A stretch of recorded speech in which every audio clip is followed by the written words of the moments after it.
Hey, folks, welcome to the ACMike Show. I'm ACMike, your host. Listen, here at the ACMike Show, we talk all things Atlantic City, from public service, dining, entertainment, and sports. Today's show is packed with entertainment. First guest, Dave Damiani, entertainer via L.A. Pete Carter, Michael Jackson impersonator, brought to you by the one and only Dave Benya. And TV broadcaster and so much more, Steve Adubato Jr. Folks, stay right where you're at. We'll be right back with our first guest.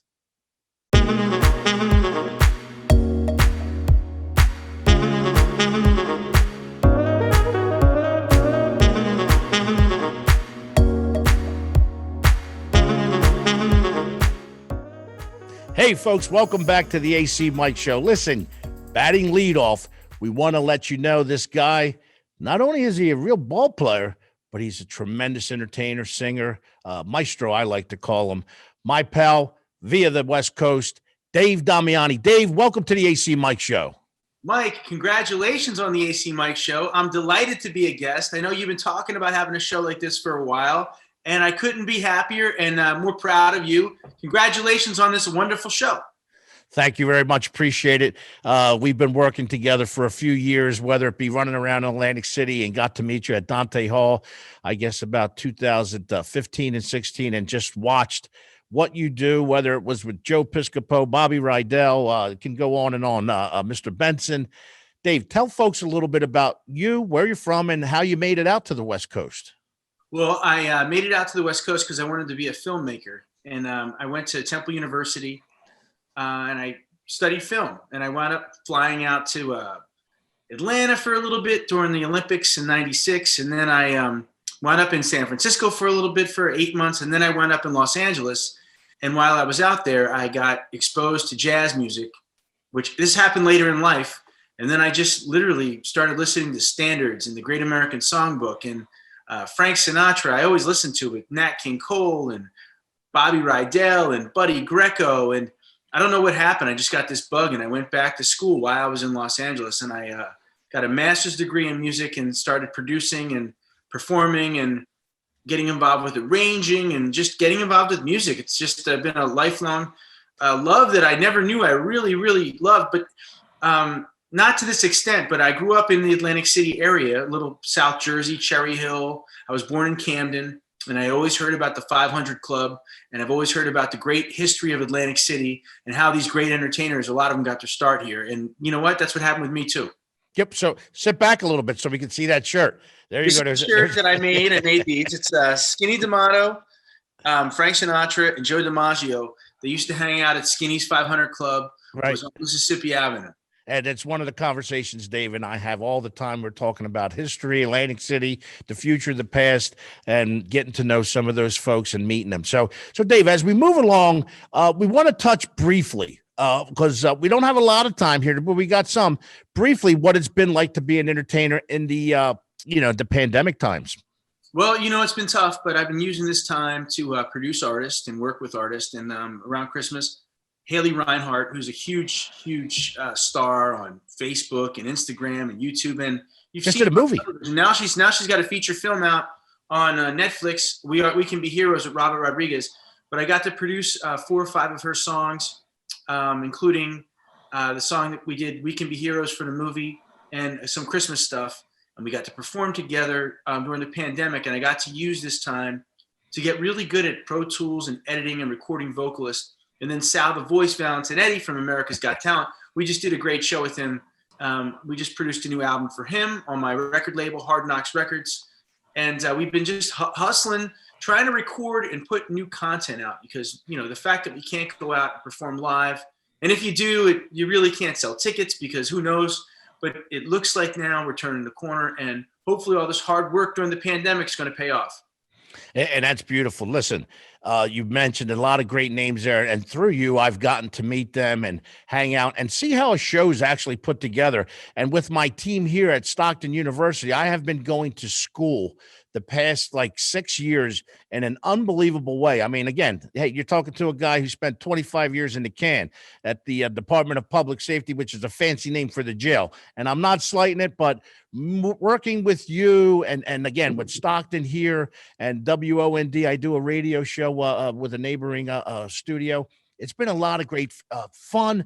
But one thing I find, whether it's music or information, radio, TV, whatever it may be, empowerment through information and communication. So touch on that when you kids, are looking for something to do and they just know fine. Because like you just said a little while ago, I'm a late bloomer. You weren't sure what it was you were going to do. It wasn't being on stage. You didn't think, right? Well, what happened with me was, I'm a very passionate guy. Doesn't matter what it is. What doesn't matter for me, huh? For my uncle at Dunkin' Donuts, I was passionate about making donuts. Right. I get involved in something, and sometimes your heart can get broken in a career or a relationship. Well, when this happened in my lifetime and things didn't turn out the way I thought they were with the film business or whatever, I found out that practicing music and going back to school and studying music could be a place where you can almost kind of like going to church. It was almost for your soul. It was something that was for you. And ever since I started that with music and I started to explore music, I've never had that feeling of emptiness or loneliness. So if there's anybody out there that's studying music or studying communications or arts or anything, you can sometimes really dive deep into something. I think it can be good for you and all the people around you. So there you go. That's the focus of our show today. It seems it's, get back up, get back in, especially coming through this pandemic, what we're doing. So Dave, listen, we're about at the end of it. I want two things from you. One, tell folks where they could find you and your work. And two, you got to end it with a AC story, brother. That's something good, bad. It's got to be rated PG here, bro. Okay. You can find me at davedamiani.com. It's just davedamiani.com. You can also find hardknocksrecords.com. I'm on Facebook, Instagram, Dave Damiani, Twitter, and check out the new album by Sal the Voice Valentinetti. We got a new artist coming out on Sunday named Rocka Flocka with a song that I just worked on, my first pop tune. I'm calling it Hip Pop. It's like hip hop and pop mixed together. I love it. I've been bending the standards. So if you listen to XM71 Seriously Sinatra, you've definitely heard my music. If you listen to jazz stations, I'm going to be in Oshkosh, Wisconsin with Joe Piscopo, Haley Reinhart, Landon Murphy Jr., Aaron Boehm, and Joey DeFrancesco, the world's greatest organ player, August 28th. I'm going to be with Joe Piscopo in July in Suffolk County, New York, and got some stuff starting to fill up the books and getting excited to get back out there. And hopefully we have some kick butt Atlantic City concerts this summer, either outdoors or somewhere, because I can't wait to get back to Atlantic City. So I wanted to tell you, here's a great AC story. A buddy of mine, well, you're the buddy of mine. And I called you one day and I said, I'm going to go have a meeting with this guy who I think just bought Ocean Resort Casino. And we drove down, this was, I think, the summer of 2018. And we sat and had breakfast on July 3rd or July 5th. I can't remember if it was the day before or after 4th of July. And Bruce Dyfick sat down with us and took a liking to you and took a liking to me. And he gave me a couple of shows at the Ocean Resort Casino because, I wrote the song and performed the song. It's pure AC. And we made a lifelong friendship with him. And fortunately, his life didn't last very long. But the legacy will, because what he did at Ocean is still there. And what's going on in the city is incredible. And Mike, it's been a pleasure to know you and be your friend for a long time. So best of luck with this show. Thank you very much, Dave Damiani, and great story. Love that, man. Folks, we'll be right back.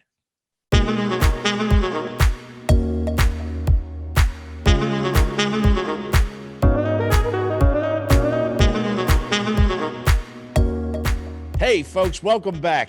Listen, we have something very special lined up for you right now by show correspondent Dave Pena. We have impersonator. That's a Michael Jackson impersonator, the one and only Pete Carter. Great interview right here. I hope you enjoy it. Stay tuned. Thanks, AC Mike.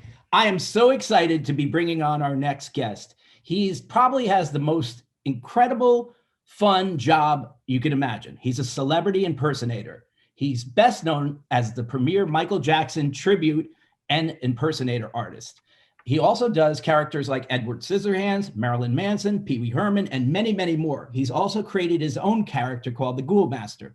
Ladies and gentlemen, please welcome New Jersey's own Pete Carter. Pete, thanks for joining us. Thank you so much for having me. Yeah. So tell us about what it was like. You're from Toms River, New Jersey, correct? Born and raised in Toms River, New Jersey. Yes. Okay. So let's start with this. Tell us about your childhood and what evolved into you getting to be a celebrity impersonator. So I had a great childhood. I can't complain about everything. Great parents, supportive parents. They didn't necessarily have the same interests that I did. I started finding my own creative outlets at a young age, and I was obsessed with Pee Wee Herman first. I was, my parents would throw me up on the bar out at places, and I do the Pee Wee dance up on the bar. And awesome. My mom would be making costumes. All my Halloween costumes were custom made. I was like very picky about Halloween makeup and about how everything should look, the full look done. And it never occurred to me that I would be dressing up in costume and makeup for a living for the rest of my life, but it worked out. Yeah. So what was your first impersonation? You said Pee Wee Herman. Why did you get so attracted to impersonating Michael Jackson, and how did that all come about? So I found my dad's Thriller album. Of course, everybody had the Thriller album. So I found the vinyl, and I was playing it for a few years to myself. And then Michael Jackson did the Oprah interview from Neverland. That was like around 93. And that was the first time I got to see him speak, and I got to put like a person to the music and connected it all in my head. And I was fascinated. And from that day on, my life changed forever. I was obsessed. I started dancing first, then I started trying to do the costumes, then I started trying to do the makeup. And then over the years, I just, improved until it was a job. That's fantastic. And you know what the cool thing is? You're passionate about what you do, but you also had the chance to meet some of these celebrities in person. Tell us about your meetings with some of the celebrities. Let's start with Michael Jackson. Michael, I got to meet a few times throughout my life. And I always describe it as I was in the right place at the right time so many times. And he happened to either notice me, or I just got lucky and I got very close to him. And I got to sit in a limo with him and talk to him. He talked on my cell phone. And my final meeting with him, he signed my back, autographed my back, and I got it tattooed on that night. That is so awesome. That was 2 months before he passed away, and I will never regret that. It's one of the things I think about in life a lot, that I'm like, wow, I'm so happy I did that. Not only do you do celebrity impersonations, a lot of people do that, but you create your own characters as well. Ghoulmaster is probably one of the most famous characters. Tell us about Ghoulmaster. So Ghoulmaster was one of my creations in my head that I never thought was going to work, because I was a fan of Marilyn Manson and I was a fan of Michael Jackson. And to me, they couldn't be more different, and their fans couldn't be more different. But there were so many things that were similar. And I said to one of my best friends in my life, Angela, you guys might know her as Angelia. I said to her, I want to put on Manson makeup, goth makeup, scary things, and dance like Michael Jackson. But I don't know if people will like that. I don't know if people will get that. And she was like, people will love that. This will change people's lives. You have to do that. So she was the one that like really talked me into doing this. And I brought it to Six Flags, and it blew up faster than I could have imagined. People knew my name by the next day, and people were buying merchandise, and it was unbelievable. Created a cult following for sure. For sure. Yeah, people got my face tattooed on them. People got my signature tattooed on them. And that was a feeling that, like, after I got Michael's name tattooed on my back, and then to see people doing that in my life, it was life-changing, and I still think about it all the time. That's so cool. So just in case people don't know, you and I go back. I own the Boogie Nights nightclub brand, and I would like to think that you got a lot of your popularity performing at all the Boogie Nights around the country, because every time you performed, the place was packed and everybody was going crazy. And actually, didn't somebody from Indiana get your name tattooed, Pete Carter, on her back? Yes, I signed her. What was it like doing the Boogie Nights tour? The Boogie Nights tour changed my life. That was a simple me responding to a Craigslist ad, I think. It was just a very basic Craigslist ad, probably back in 2007 or something. Yeah. And that's when Boogie Nights was at resorts in Atlantic City. And I went there, and the first night, Dave had me performing up in a little plexiglass box window above the boardwalk. So people would just look up and see this random Michael up in the window, and they'd be dancing out on the boardwalk, interacting. And I had the time of my life that night. I didn't stop moving the whole time, covered in sweat. And I'm like, I can do this for the rest of my life. And thank God you do, because every single nightclub I've opened, you've opened opening night with me. And when we moved to Tropicana, you were right there, and people couldn't wait to see you. Tell us about some of the other celebrities you met, like Pee Wee Herman. I know you were obsessed with him. Tell us what he was like. He seems like an interesting guy, but kind of introverted.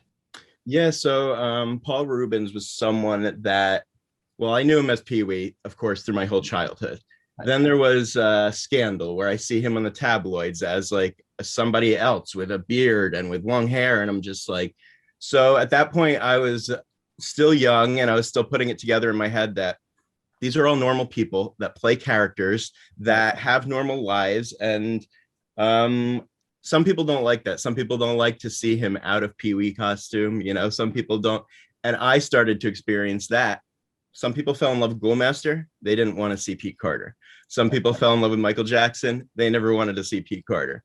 And I kind of understood it. And I just respected it, because you fall in love with a character, and that's what you want to say, you know? Absolutely right. And you know what? You're a true professional and a chameleon. And that's what I really respect. I mean, let's talk shop really quickly. We're both producers in our own right, but you're a performer as well. And I got to tell you, you're probably one of the most professional entertainers I've ever worked with. When we don't have to say when we can only say just a few words and or maybe eye contact, and you know what to do, you know you're going to be on time, the night's not going to get messed up, and people want to come and see you. It's been a great synergy. What's next for Pete Carter? So I got a lot coming up right now. This has been the longest that I haven't performed as Michael. This pandemic, this lockdown, this whole situation has taken me off stage and taken me and you and everyone out of the club life. And so I haven't put on Michael makeup or performed in a year. Maybe I will get back to that. Who knows? I'm having the loafers, dust off the glove, and get ready to rock. Exactly. It's all ready. It's all sitting there waiting. It might happen. But, you know, I've gained 20 pounds over lockdown. I've gotten comfortable, so we'll see what happens. But I'm working on my YouTube channel right now, where I'm going to finally sit in depth and talk about all of my true life Michael experiences. I want to get out every little memory that I have right now, just so people know, just in case. You're the best, man. I can't wait to work with you again. Good luck with everything. Your mind keeps turning. Stay creative, stay focused. Your room looks great, by the way. Thank you. Cool. All right. Thanks so much, Pete Carter. Best of luck, and I'll see you on stage. Thank you. Back to you, AC Mike. Wow. Hope you folks enjoyed that interview, brought to you by show correspondent Dave Pena. Pete Carter, thank you for coming to the ACMike Show. Awesome impersonator, folks. Make sure you get out and see him. Listen, stay tuned. We'll be right back with our next guest.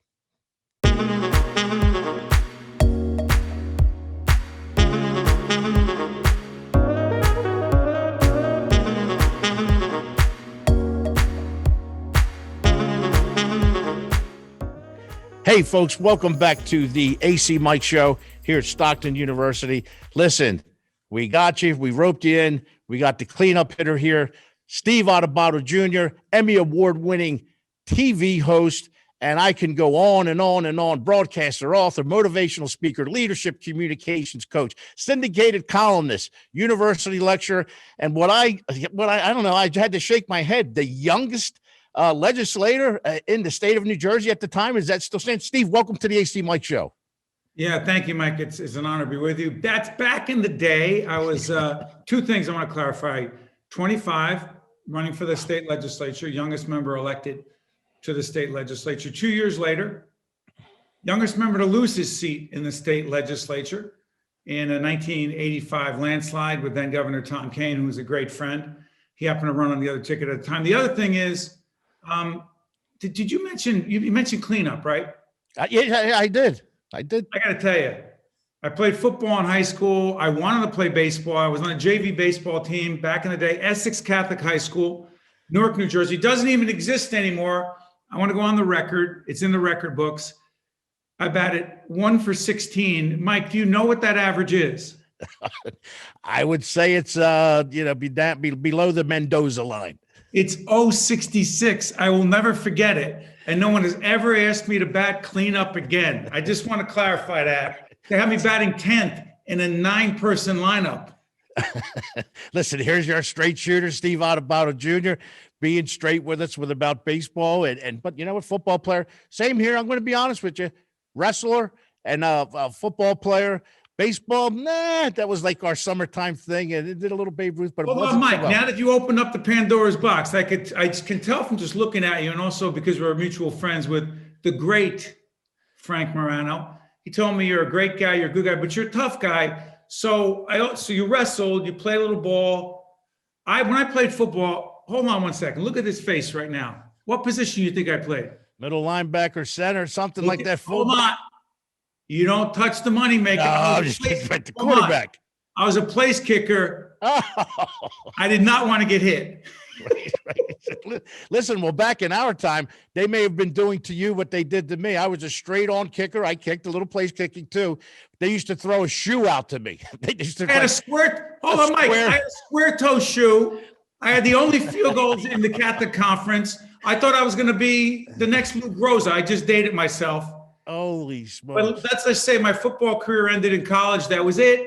And a whole nother story after that. Steve, listen, tell us, from the legislator and from high school, where this love came from you and where you grew up for education, number one, and what you do as far as communicating. Because I totally believe that empowerment through information and video and interviews is what we need back then, prior to you, myself, and what we need for the future. And you're great at it, Mike. You connect with people. You're an expert at conversation. I'm a student of conversation. People ask me, what's your doctorate in? From the great Rutgers University. I'm sorry, we're at Stockton. I should not be mixing brands. But I will say, when I got my doctorate from that other university, it's in interpersonal communication, otherwise known as conversation. Right. And so to me, I grew up in a family that was not only very political, but my dad was involved in the community education, and it was big. He was a school teacher in the Newark Public Schools. And long story short, for me, growing up in the city in the 1970s in Newark, it was a tough environment, very rough. And I knew that education was my way. I don't even want to say out because I love Brick City, Newark, New Jersey, still in my heart, but it was my way. And I wasn't the greatest student. I struggled in college. I went on to get my master's degree at the Eagleton Institute, later my doctorate. And I will say this, I'm not a scholar. I'm not a natural academic, if you will, but I knew that if I got an advanced degree, it would help me. And also I'll say this, if I had won my seat in the legislature, then run for Congress or governor, I would not have gone on for my doctorate. I would have not joined the faculty at many universities or written these 5 books or do leadership development or got into media at PBS. None of that happened. So my message to everybody right now is you fall short. Guy Gary Vee, he's a great entrepreneur, said to me one time, Steve, losing is why I'm here. I said, Gary, what do you mean? He said, when you lose, if you don't learn something and get better, then you're a loser. Meaning I've lost a lot, but I've learned every time. I got canceled or from a network or whatever it was, I learned every time. And my point is, you got to stay with the game, and you know that better than anyone. So, I mean, I totally understand what you're saying. I feel it. It sucks losing, but you know what? You have to learn something because I'm not going to quit, right? I mean, that's what we have to teach this generation now. What do you feel as an educator? And I got to tell you something, Mike. My wife Jennifer and I talk about this all the time. I have a 28-year-old son from my first marriage. He's the head of the religion department at a Catholic high school in Newark. Terrific young man. But he did not get into a doctoral program he wanted to, and he was so upset. And I said, son, listen, I don't know the reason why it happened. God knows why it happened. We don't know. Take it and use it. And at the time, he was so upset. He turned around and put all of his effort into teaching these kids in the inner city of Newark, making a difference. And about a year later, he became the head of the 28 years old, head of the religion and philosophy department. We got an 18-year-old and 16-year-old sons and then a 10-year-old daughter. And my wife and I talk all the time about, we don't want them to lose. We don't want them to get hurt. We don't want their feelings to be hurt. So we coddle them, we protect them. And then a smarter person than this guy said, you gotta let them lose. Right. They're never gonna get tough. And my father, when I lost my seat in the legislature, I was crying, I was upset, I was a young kid. I thought my career was over. My father, who was a tough political boss and an educator, he said to me, look, I'll give you 10 minutes to keep crying. Tomorrow, you better wake up and you better be ready to dust yourself off and get back in the game, because crying is actually not a strategy. And that was my own man, and it made all the difference for me. So, Steve, quick interview. Like I said, we'd love to have you back again. I do a little radio show on another channel. But listen, last word to you and to talk to our students, but also the people here in South Jersey, which we're going to be reaching. And to finish it off, two-part here, give us one of your favorite Atlantic City stories, please. Ready to go? Mike, favorite Atlantic City story. Now, by the way, my friends, Joe Gingoli and Jack Morris, they're the guys who have the Hard Rock, great friends. This was way before the Hard Rock, which is a great, by the way, great place to go to. And they're great guys, do a lot for the community down there. But I got to tell you something, back in the day, I'm about 22 years old. We're down at resorts. Nice. Back. Where it starts. Let's just say my father enjoyed parimutuel activities at the track, but he also enjoyed blackjack. So he taught me blackjack and poker as a little kid. And I played very conservatively. I won a couple $100. I put it in my pocket. My father's role, my father's strategy was he would play until he lost. Even if he's up, he's going to lose. He's going to gamble. Double down, double down. I don't know, 9, 10, 11, double down, 8, double down. Crazy. Word around the casino is that my father's run out of money. He's looking for people to get money from. He hears that I have $300 or $400. I swear, no lie, Mike. He's running through the casino, running after me with the guys that he was with. They're legitimate guys. They're his friends, his partners. They grabbed me. I swear, they turned me upside down. They took the money out of my pocket. My father said, don't worry. When I win, you win. He lost it in 5 minutes. That's my Atlantic City story at resorts. Listen, my cheeks hurt right now from laughing so much because I could see this. That's a script from a movie. You kidding me? True. When I win, you win. I know you're Eddie Mush. I know you're not going to win. Stick them in the closet. I don't want that face looking at these cards. Steve Adubato Jr., listen, thank you for coming to the ACMike Show. We'd love to have you back again. You will be watched down here, South Jersey. We love you. I tell everybody about you. Check us out on NJPBS and also WHYY, which is out of Philly and Delaware area. You get them in South Jersey. I'm just saying. That's beautiful. There you go, folks. Steve Adubato. Stay tuned. Thanks, Mike.